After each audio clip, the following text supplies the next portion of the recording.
Kama ni mfuatiliaji wa movie, basi utakuwa ni shahidi. Video nyingi sana zimekuwa zikionyesha watu wakinusa pesa kabla hawajazipokea.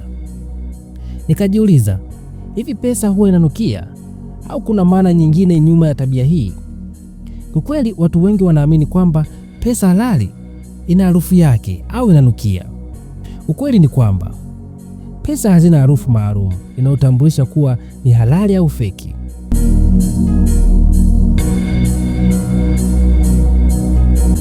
Harufu unayosikia mara nyingi hutokana na wino wa uchapishaji, karatasi iliyotumika na mahali pesa ilipohifadhiwa. Kwa hiyo kunusa pesa peke yake sio njia halali ya kutambua pesa feki wala halali. Sasa pesa halali unaitambuaje? Kwa haraka, pesa halali unaweza kuitambua kwa vitu vinne. Kitu cha kwanza, kwa kugusa. Pesa halali huwa na mguso maalum, si laini sana kama karatasi. Pili, angalia kwa macho. Kuna alama za usalama kama picha fichi, yaani watermark, na mstari wa usalama.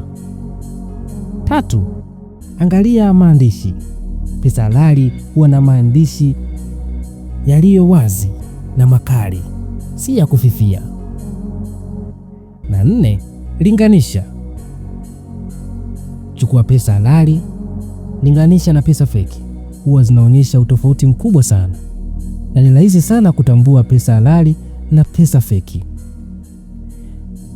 Kwa hiyo kunusa pesa ni imani tu, sio uthibitisho. Tumia macho, mguso na akili kujilinda dhidi ya pesa feki.